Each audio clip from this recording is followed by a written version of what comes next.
Waltons' move to Mount St. Helens will not be seen at this time due to a natural catastrophe. In its place, we present the following unnatural catastrophe.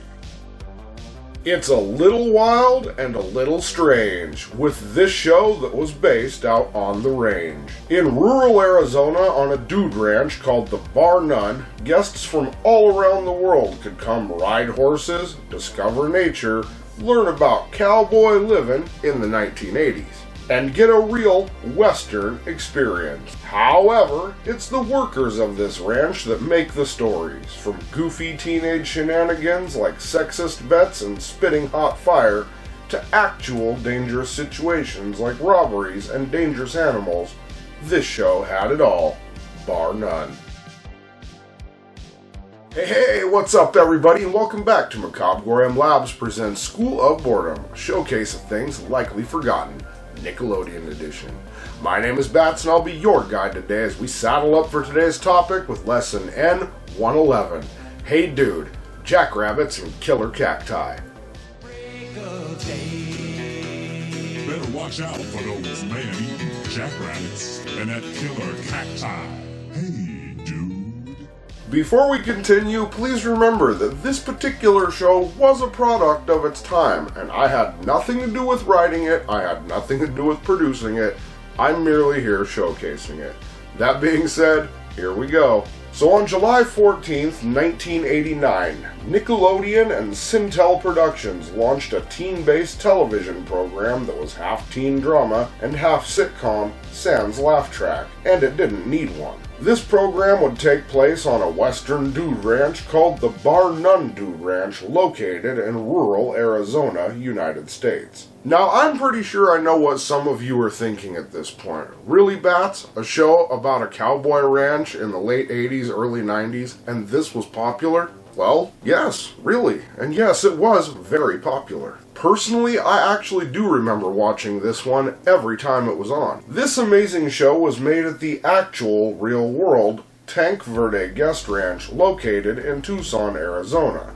Shout out to Nick Venture here on YouTube for the following footage you're about to see. As of 2024, most of the Bar None Ranch has been long since abandoned, and over half of the set pieces have fallen into derelict status. However, a couple of the production set buildings are still somewhat standing to this day. I would like to point out that while this area can still be visited as of 2024, if you go looking for it, please be respectful and talk to the ranch workers beforehand, and ask them to take you, as the location is not on public land and the buildings can be dangerous because they are falling apart. And then there is the fact that these ranches are in fact not just small areas where guests walk within yards of horses and livestock, but often ranches are many, many acres. The Bar None Ranch was built more accurately on the property of the Tanque Verde Ranch. However, you can check the link to Nick Venture's video for more information on the location, because he did an amazing job. He even cross-references with clips from the show as sort of a now and then cross-reference, but I could talk about this all day, so let's move on to the cast. The show presents the actors in alphabetical order during the theme song, but we're not going to. So first up, we have Theodore Ted McGriff. Played by actor David Lasher, Ted is a confident, full of himself, kind of insensitive, cowboy, Tom Sawyer type 17-year-old with a heart of gold. Ted is often seen putting his own desires before others' needs, which usually results in somewhat predictable hijinks. However, at the end of the day, Ted always learns the error of his ways and more often than not does the right thing. It would seem that he really does care about the Bar None, his job, and his family of friends. Some people might recognize David Lasher from shows like Blossom and Sabrina the Teenage Witch. Ted would be on the show from Season 1 until Season 3, Episode 3, Date Night. Ted was introduced in Season 1 as a returning ranch worker familiar with the ranch. Upon arriving, Ted finds out that he has been promoted to senior staff. A point he makes consistently throughout the show. But now let's move on to Melody Hanson. Melody Hanson, played by Christine Taylor, was a 16-year-old girl whose primary job at the Bar None is lifeguard. However, she also has waitress and housekeeping duties.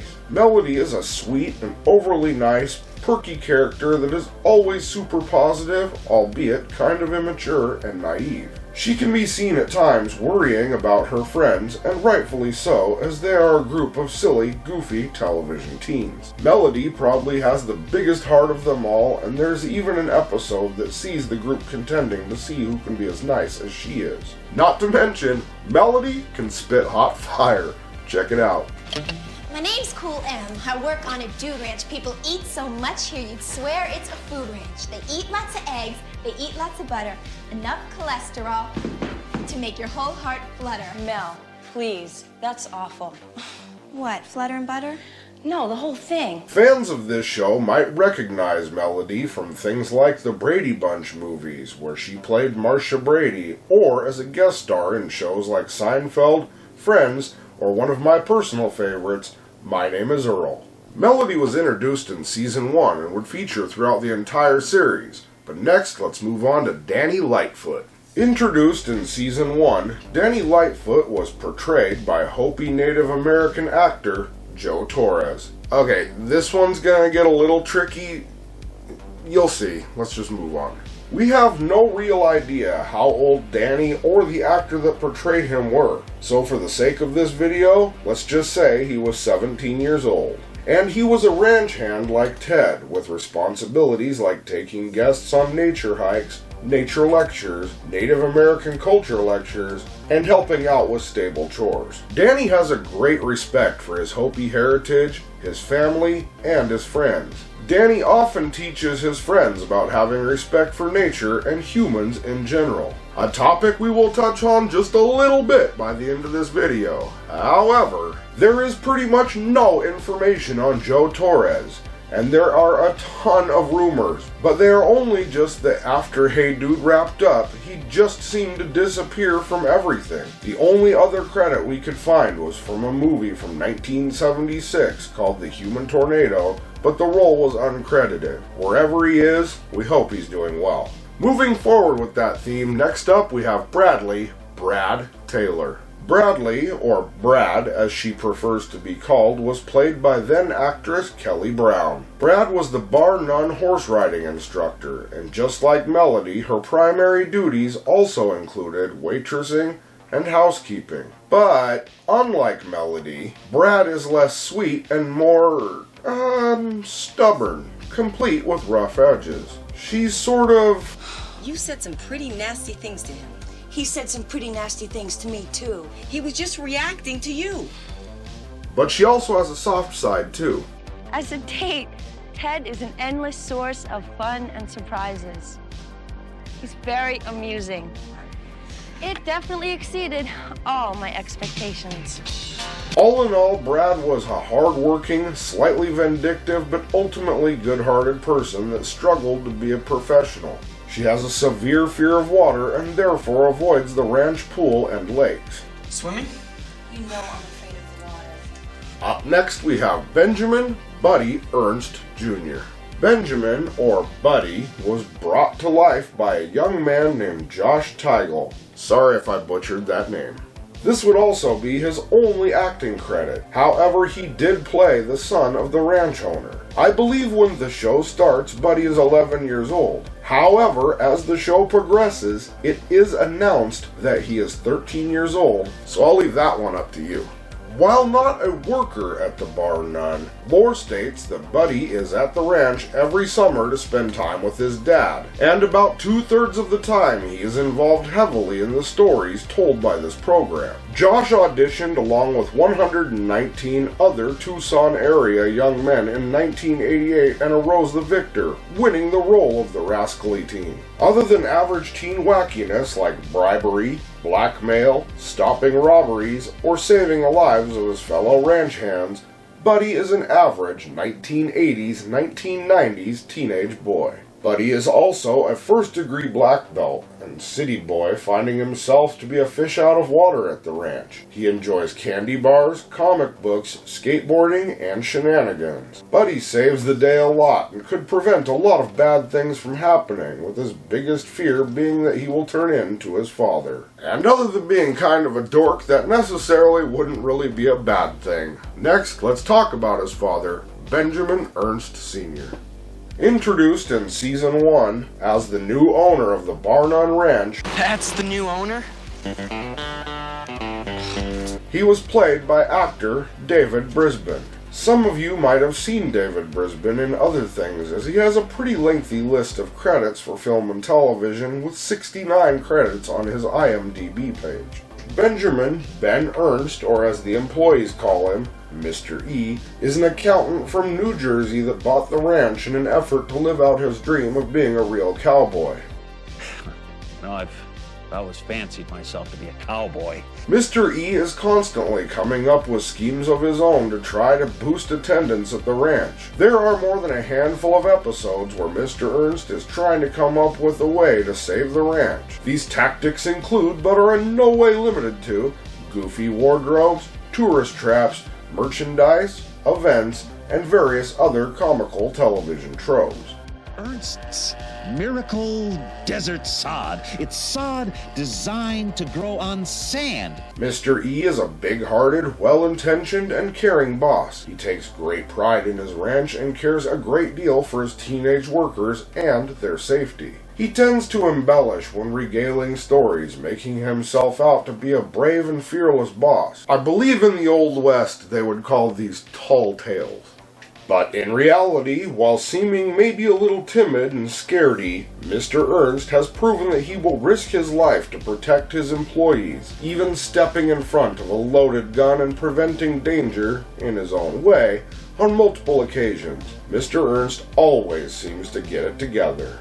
He had me around the neck and he was going to punch me in the face. I slipped out at the last second. He hit himself in the chin, out cold. And speaking of keeping the peace, next up we have another one of my favorite characters, Lucy.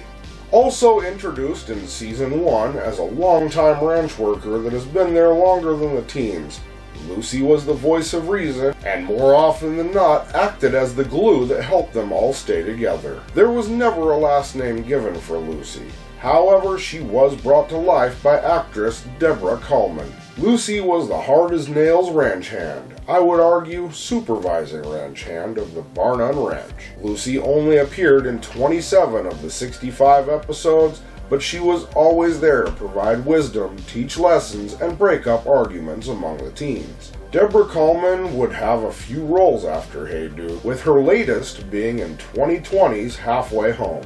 Lucy was one of my favorite characters, but there were a handful of others, including Cassie the dog. Cassie, Buddy's dog, was only featured in Season 1 and taken out of the show for the remaining seasons. Her purpose on the show was simple: be Buddy's dog. There's no reason given for why Cassie left the show, but we can only assume she was unhappy with her role on the show and went on to work on bigger projects. Some rumors say she underwent gender reassignment surgery and went on to star in Air Bud, before fading off into obscurity for years until finally going back into the limelight for a series of edgy and provocative pet food ads. According to our research, I just made that stuff up to pad out the fact we didn't have any actual info on Cassie.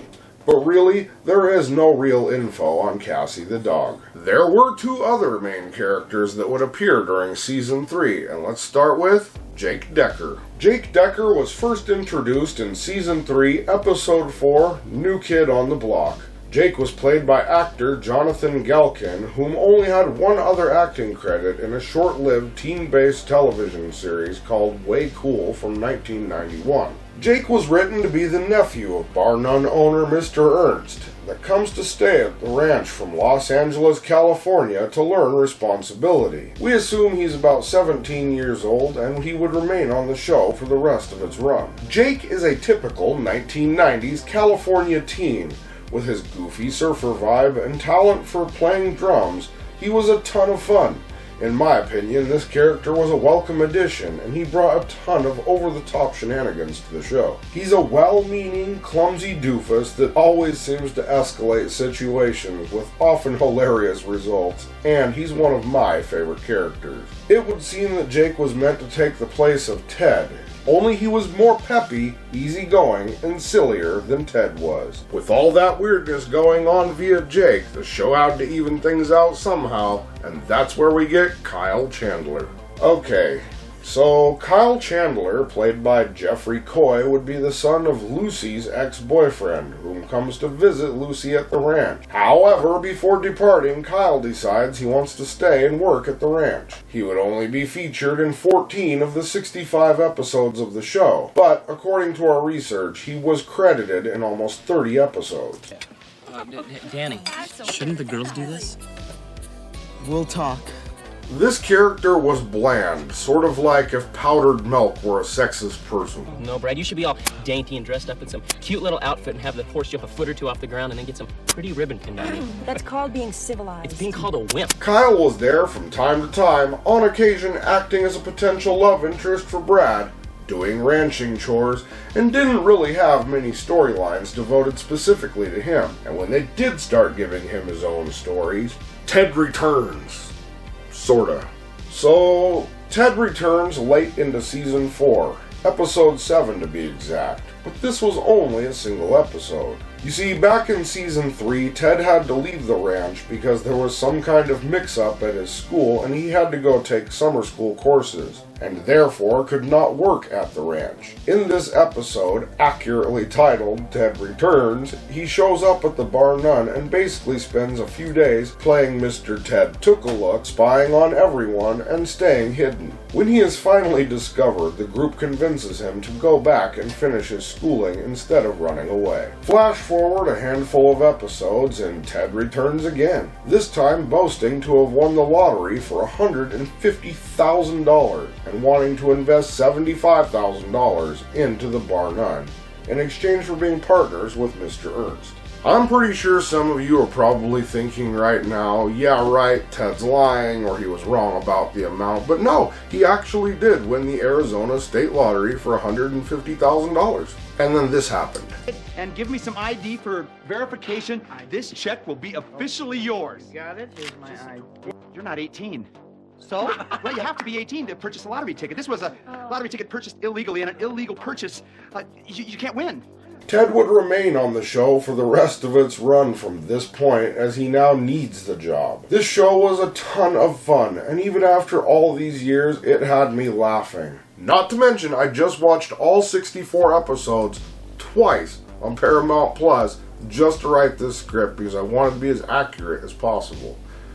My DVD hasn't come yet. Most of the episodes either focus on Mr. E thinking he's going to lose the ranch and it being saved at the last minute, a money-making scheme gone awry, and that's not to mention the bets between the teams. This show had more gambling than a casino. Usually centered around sexist or racist circumstances, these kids would always be squabbling. There are more than a handful of episodes about bets and the difference between men and women, and not to mention the ever so popular bet between Danny and Ted about Ted learning about being insensitive. Was that as much fun as it looked?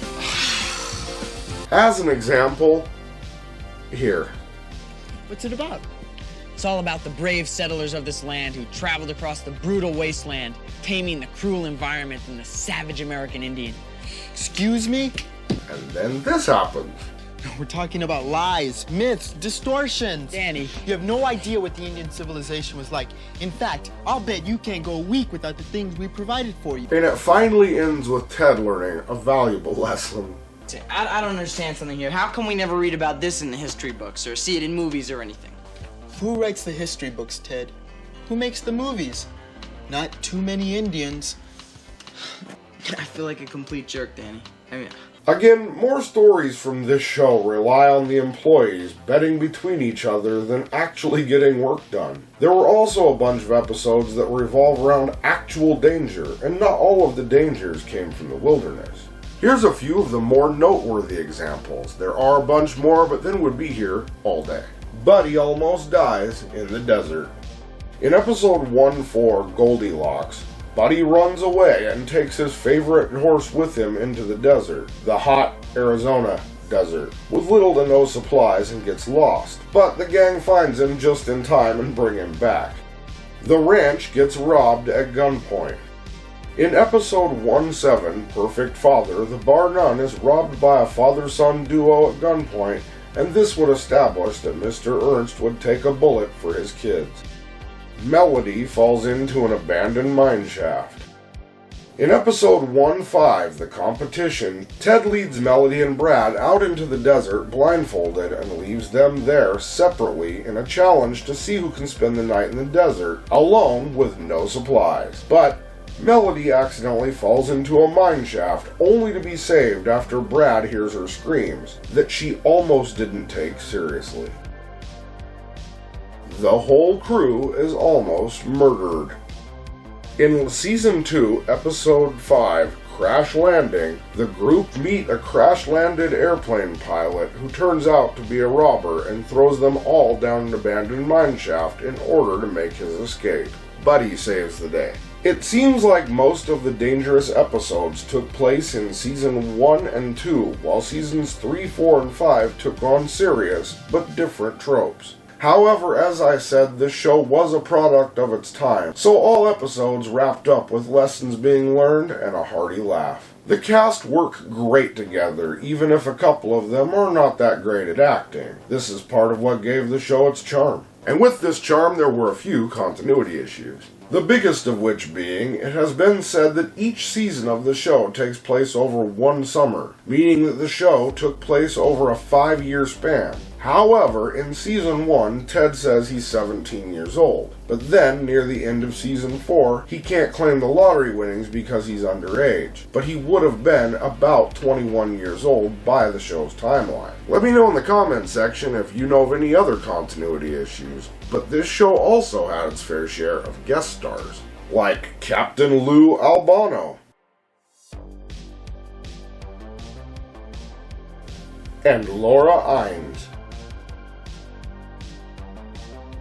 In 2011, Shout Factory obtained the rights for Hey Dude, and as a result, you can now find it out in the wild on DVD as well as streaming services. But almost every non-DVD option is missing an episode from Season 4 called They're Back. And then there was a 25th anniversary reunion presented by ATX TV, but I'll put a link in the description so you can go check this one out for yourselves. This show was a wonderful and strange enigma that felt out of date, but somehow just at the right time. It has its ups and downs, and hopefully the world finds a way to keep this one preserved. If I had to try to explain Hey Dude in just 2 words, I would have to say misunderstandings and imaginations. Before we wrap up, I also want to say one of my favorite episodes of this show was Season 1, Episode 10, Ted and Brad Get Handcuffed, which is self-explanatory, and Season 4, Episode 11,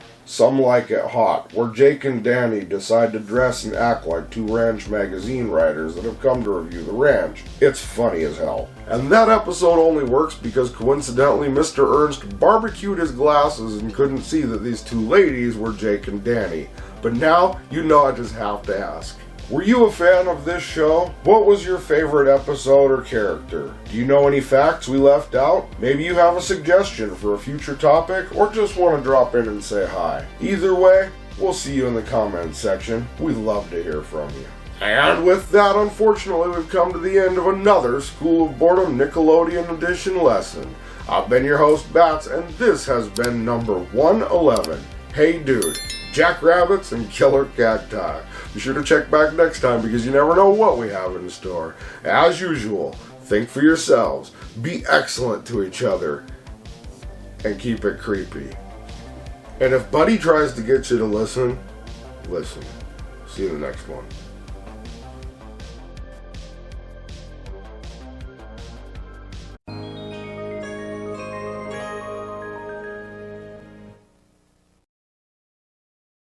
Hey, thanks for checking out our video. If you enjoyed this one and would like to see more of our weird, creepy, odd, eccentric, or strange content as soon as it comes out, please feel free to click like, subscribe, and turn on notifications for more. We'll see you later. Keep it creepy.